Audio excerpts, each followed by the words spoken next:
제가 혹시 말씀 중에 기침을 좀 해도 양해해 주시기 바랍니다. 몸은 멀쩡해졌는데 목 감기가 조금 남아 있습니다. 그래서 제가 어저께도 계속 목 관리하면서 차도 배즙도 열심히 먹고 막 이렇게 사탕도 열심히 먹고 했는데 조금 남아 있습니다. 큰 숨 쉴 때 조금 기침이 나와요. 그래서 제가 흥분하면 기침이 나오니까 기침할 때 중요한 말씀이구나 이렇게 생각하시면 감사하겠습니다. 죄송해요. 제가 미리 양해를 구합니다. 움직이는 별을 따라서 먼 나라로부터 몇 명의 박사들이 유대 나라 방문합니다. 그들은 그 별이 유대 나라에 태어날 새로운 왕을 가리키고 있다라고 확신했습니다. 그래서 먼 유대 나라의 수도인 예루살렘에 오게 됩니다. 가장 큰 도시에 왔습니다. 그리고 나서 예루살렘 다니면서 이렇게 묻는 거죠. 유대인의 왕으로 나신 이가 어디에 있습니까? 혹시 들으셨습니까? 어디에 있습니까? 우리가 그분께 경배하기 위해서 동쪽으로부터 그 별을 보고 여기까지 왔습니다 라면서 수소문을 하기 시작했습니다. 근데 그 수소문을 헤롯 왕도 듣습니다. 그리고 예루살렘에 살고 있었던 많은 백성들도 그 소문을 들었습니다. 그런데 오늘 성경에 보니까요, 그 아기 예수가 태어난 것에 대해서 소문을 듣고 그 동네가 소동했습니다. 그리고 헤롯 왕도 소동했다라고 성경은 증언하고 있습니다. 여러분, 아기 예수님이 태어나는데 왜 이렇게 소요 사태가 마음에 그러한 일들이 일어났을까 하는 것입니다. 여러분, 원래요 헤롯은 유대 사람 아니었습니다. 유대인 아니에요. 에돔 사람입니다. 에서의 후손이었습니다. 그런데 이 헤롯의 아버지가 돈을 가지고 유대인을 사고 유대교로 개종하게 되어집니다. 그러면서 헤롯은 자기가 어떻게든 유대인들 사회에 동화돼 보려고 자기 첫째 부인 버려버립니다. 그리고 대제사장의 딸인 미리암과 결혼해서 어떻게든 유대인 사회에 동화돼 보려고 노력했습니다. 그리고는 그 노력이 심지어 유대 나라의 왕까지 될 만큼 그렇게 큰 인간적인 성공을 이루기는 합니다. 그런데 유대의 왕까지 올랐지만 늘 매일매일이 마음이 불편한 상태로 살아갔던 사람이 헤롯이었습니다. 왜냐하면요, 그도 그럴 것이 자기가 지배하고 있는 나라인데 유대인들은 지금 계속 누구를 왕으로 모시고 싶어 합니까? 오실 왕, 유대인들의 자기들의 메시아로 오실 그 왕을 매일매일 기다리고 있었기 때문에 자기가 계속 배척당한다라고 생각을 했습니다. 피해의식이 엄청난 사람이었습니다. 그런데 먼 나라에 지체 높으신 양반 박사들이 와가지고 그 왕을 찾고 있다고 하니까, 유대인의 왕으로 나신 이가 어디 있습니까? Born King of the Jews 어디 있습니까? 이 사람 찾고 있으니까 가뜩이나 이 피해의식이 강한 사람인데 얼마나 마음이 불편했겠는가라는 거예요. 한편으로는 왕은 그렇게 마음이 불편한 상황이었습니다. 한편으로 예루살렘에 살고 있는 이 백성들도 다른 식으로 마음이 어려웠습니다. 헤롯은 엄청나게 포악한 왕이었습니다. 자기의 왕 위를 넘보는 사람이 있다라고 의심만 들어도 잡아다가 다 죽였습니다. 그러니까 먼 나라에서 박사들이 와가지고 유대인의 왕으로 태어난 아기가 어디 있습니까? 라고 찾고 헤매고 다니니까, 와, 이거 앞으로 이 고을에 이 헤롯이 어떠한 일을 꾸밀지 모르겠구나 하면서 백성들이 두려워하기 시작했습니다. 그래서 소동했습니다. 그래서 헤롯은 모든 대제사장들과 백성들의 서기관들을 모아서 그렇다면 그리스도가 태어난 곳이 어디냐 수소문을 하기 시작합니다. 그랬더니 다윗 왕이 살고 있었던 시골 동네 베들레헴이었습니다. 헤롯 왕은 박사들을 베들레헴으로 보냅니다. 이곳입니다 라고요. 그리고 그 아기가 누구인지 나에게도 좀 알려주면 나도 가가지고 그 아이에게 경배하겠습니다 라고 이야기합니다. 물론 그렇게 해서 그 아기가 누군지 특정이 되면 예수님을 찾아서 죽이려는 그러한 마음이었습니다. 그런데 박사들이 하나님의 감동하심으로 헤롯이 알려준 길로 가지 않고 다른 곳으로 베들레헴을 떠나가게 된 후에 헤롯은 베들레헴에 사는 2살 이하의 모든 남자 아이들을 다 죽이게 되어집니다. 여러분, 엄청나게 평안했던 그 베들레헴 그 시골 동네에 엄청나게 끔찍한 일이 일어나게 되었습니다. 여러분, 오늘 저는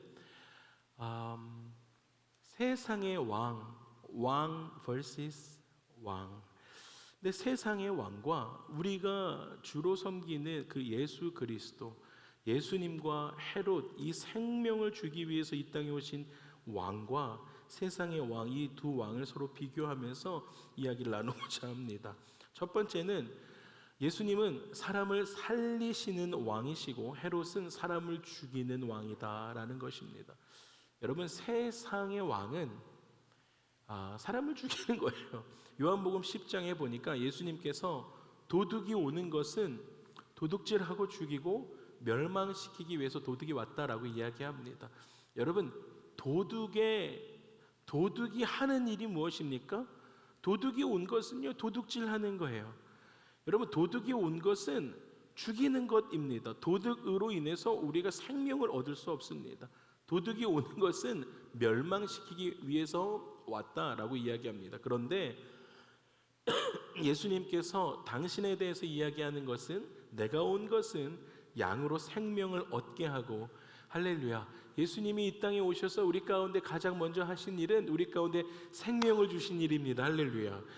그런데요, 여러분, 생명을 주시는 것에 그치는 것이 아니라 여러분, 우리의 삶 가운데 더욱 풍성하게 하기 위해서 예수님께서 이 땅에 오셨다라고 말씀해 주고 계십니다. 여러분, 예수님은 저와 여러분을 살리시기 위해서 이 땅에 오신 줄 믿습니다.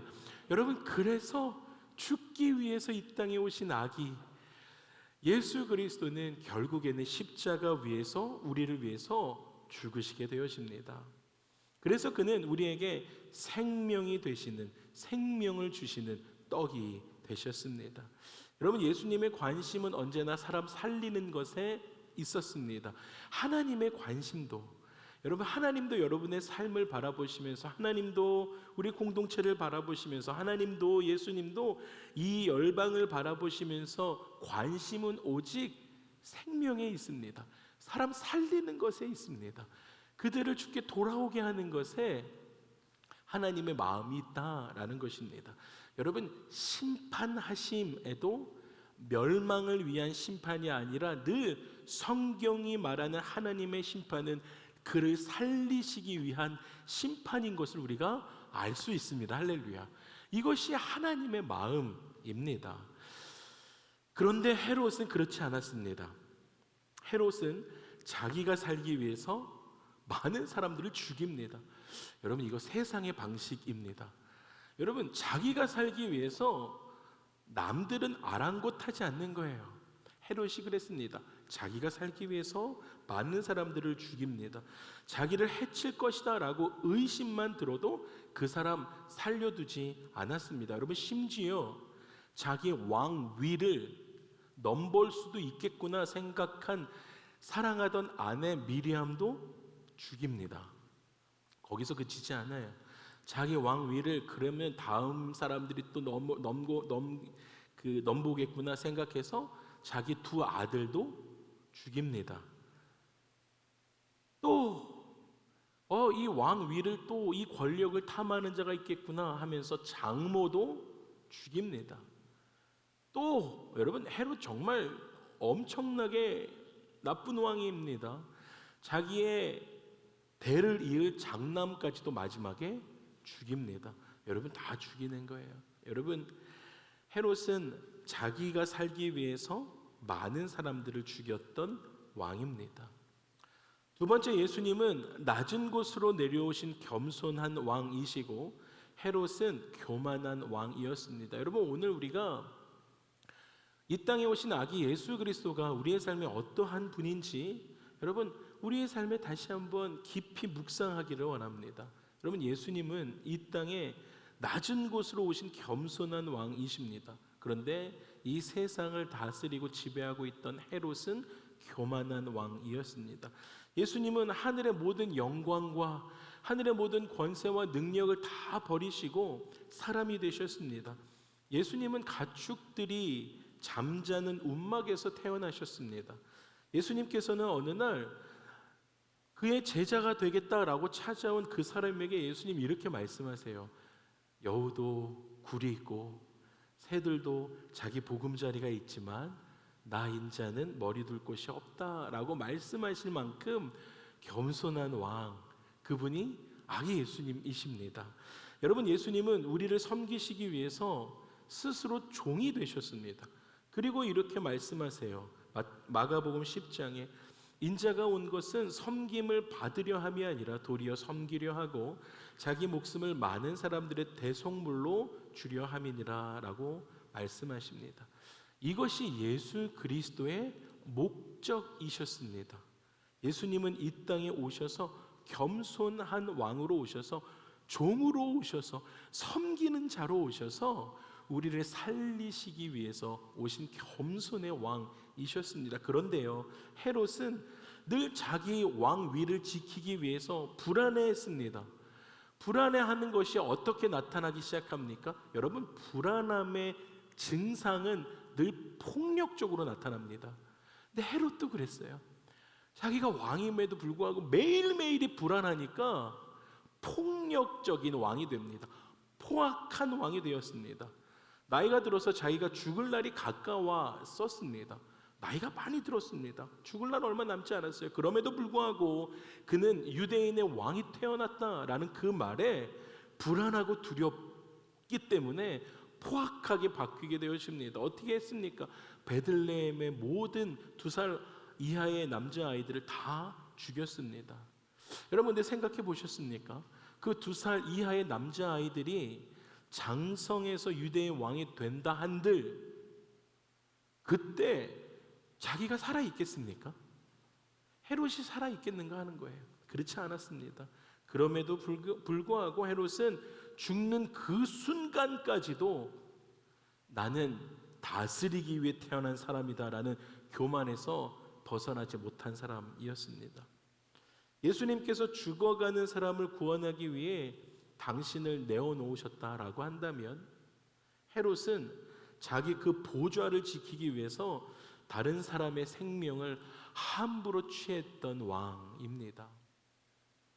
세 번째, 예수님은 그를 따르는 사람들에게 평안을 주셨고 헤롯은 두려움을 주었습니다.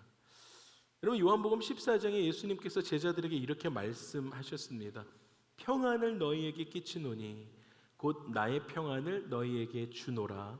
내가 너희에게 주는 것은 세상이 주는 것과 같지 아니하니라 라고 말씀하십니다.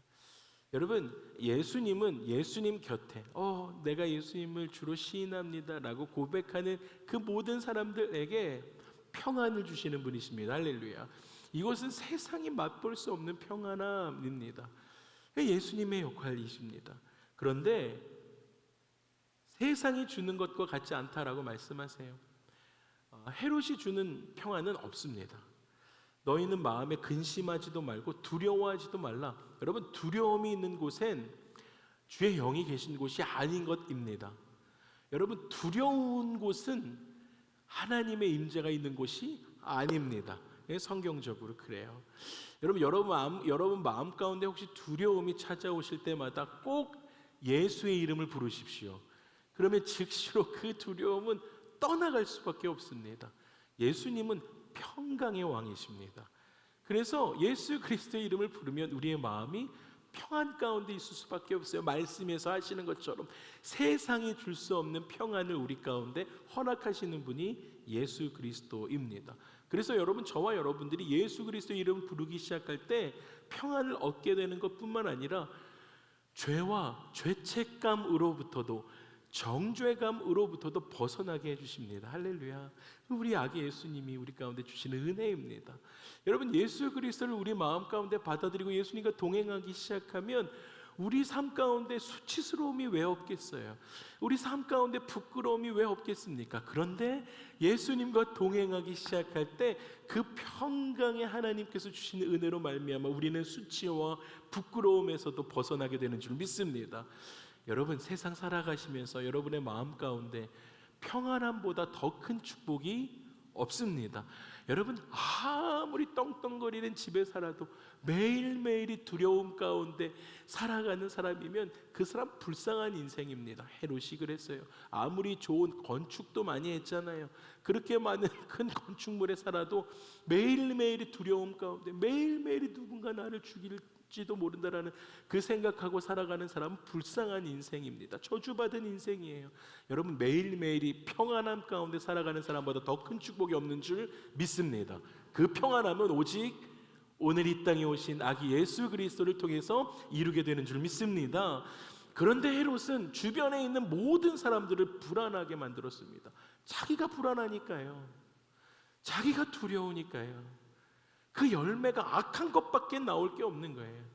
예수 그리스도의 주위에 있는 모든 사람들은 다 평안한데 헤롯 왕 주위에 있는 모든 사람들은 불안했습니다. 모든 신하들과 백성들이 혹시라도 헤롯 왕이 나를 의심이라도 하면 어떡하지?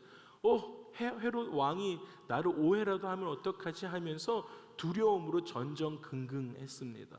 헤롯 왕 주변에는 평안함이 없었습니다. 네 번째, 예수님은 우리를 하늘로 데리고 올라가시지만 헤롯은 사람들을 무덤으로 데리고 내려갔습니다.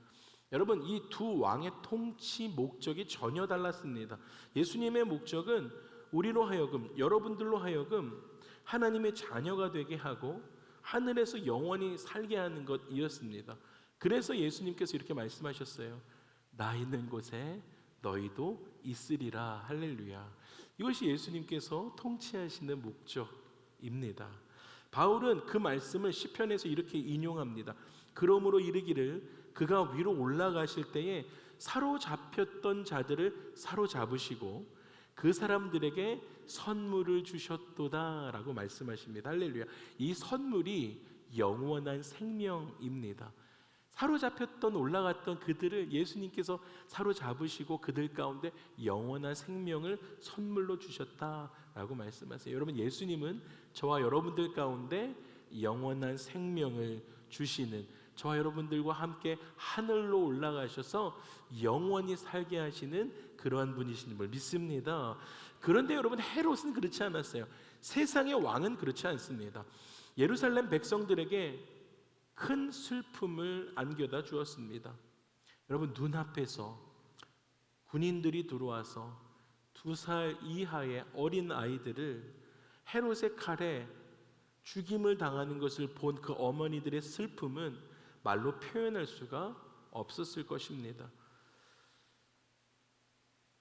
그 동네가 전체가 어머니들의 울음소리로 너무너무 슬픈 밤을 지냈습니다.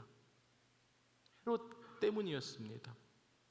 전해 내려오는 이야기에 따르면 그는 내가 죽을 때 아무도 나를 위해서 울어주지 않겠다라고 생각해서 유대인들이 존경하는 사람들을 수백 명을 잡아다가 가둬두었다가 자기가 죽는 순간에 그 유대인들 존경하는 사람들도 다 죽여서 온 예루살렘의 울음소리로 가득하게 해라 라고 명령했습니다. 여러분, 자기가 죽었는데 온 동네 사람들이 아무도 울지 않으면 안 될 것 같으니까 그런 꼼수를 벌였던 것입니다. 여러분, 그런데 물론 그런 일은 일어나지 않았습니다. 마지막 5번째는 예수님은 영원한 왕이시고 헤롯은 유한한 왕입니다. 여러분, 헤롯 권력은 유한합니다. 그런데 그 권력에 자꾸 취해요. 영원할 것처럼 생각합니다. 그래서 교만합니다.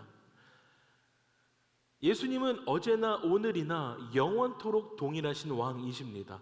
여러분, 예수님은요 계시지 않은 적이 없으세요. 여러분, 예수님은요 계시지 않은 시간도 없으십니다. 마리아가요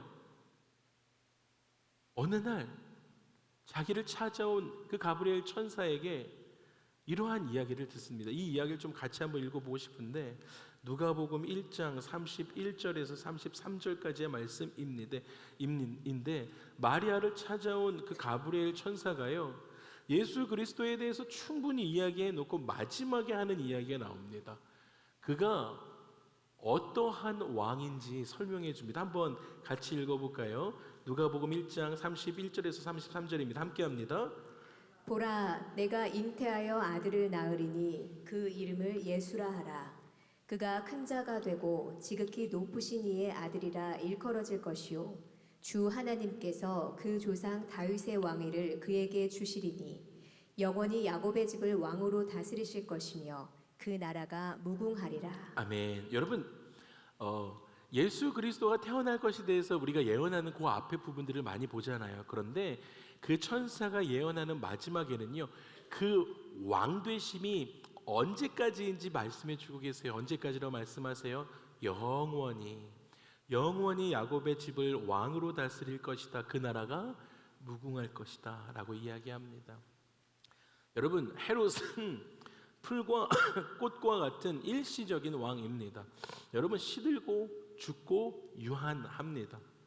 헤롯은 많은 건축도 했지만 스스로 자기를 대왕으로 이야기하면서 자기를 그렇게 불렀지만 그는 역사의 뒤안길로 사라지고 아무도 그를 기억하지 않습니다. 말씀을 마무리하겠습니다. 여러분, 왕 대 왕이에요.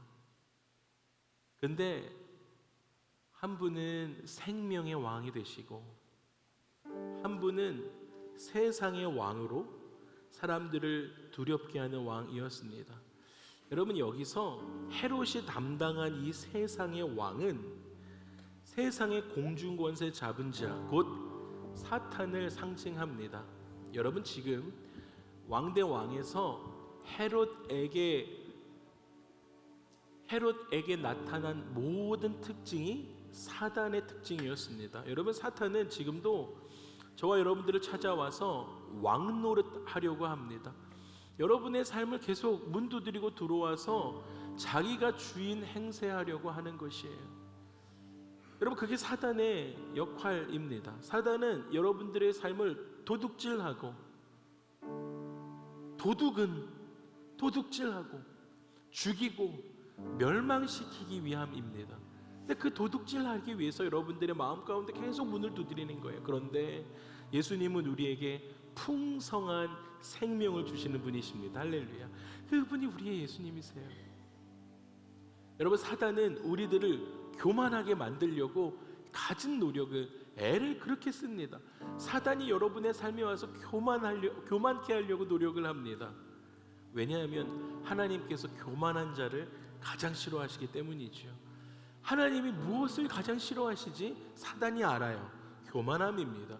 그러니까 사단이 계속 그것을 가지고 우리 가운데 공격하는 거예요. 여러분의 삶 가운데 교만을 계속 심어주는 거예요. 교만케 하는 것입니다. 헤롯이 교만했습니다. 그런데 예수님은 우리 가운데 겸손의 왕으로 본을 보이셨어요. 예수님 안에서 살아가는 우리 가운데 은혜의 길을, 평안의 길을 허락하시는 종 되신 예수 그리스도, 겸손의 왕이셨습니다. 여러분, 사단은 우리에게 두려움을 심어주려고 합니다. 계속해서. 여러분, 사단은 언제나 두려움으로 역사합니다. 이거 안 하면 어떻게 하지? 이거 안 하면 우리 가정이 망하겠지? 이거 안 하면, 이렇게 안 하면 우리 가정이, 우리의 삶이 저주를 받겠지? 여러분, 그런데 하나님은 그렇게 역사하시는 분이 아니십니다. 예수님은 우리 가운데 두려움이 아니라 평안을 선물로 주십니다. 사단은 우리를 땅에 속한 사람으로 계속 살아가게 해요. 너 세상의 법칙으로 살아가야지, 하늘의 법칙으로 살아가면 네 인생이 너무 손해가 많을 거야. 너 정말 그렇게 하면 너의 가정의 재정이 마이너스가 될 거야. 속이는 것이죠. 우리 공동체 가운데서도 계속 생명을 살리는 것에 그렇게 아웃풋이 많으면 재정이 어려워질 거야. 속이는 거예요. 여러분, 내 하나님이 채워주십니다. 할렐루야. 여러분, 하늘에 속한 사람으로 살아가야 될 줄로 믿습니다.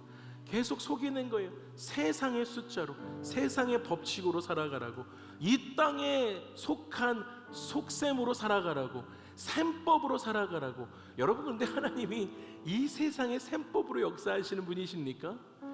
하나님은 오병이어의 하나님이세요. 할렐루야. 근데 사단이 계속 속여요. 개인에게도, 공동체 가운데도 세상의 셈법으로 살아가라고. 그런데 예수님은 우리를 하늘에 속한 사람으로 영원히 왕노릇하며 살아가게 하시는 줄 믿습니다. 예수님은 저와 여러분을요 이렇게 부르셨어요. 왕같은 제사장으로. 할렐루야.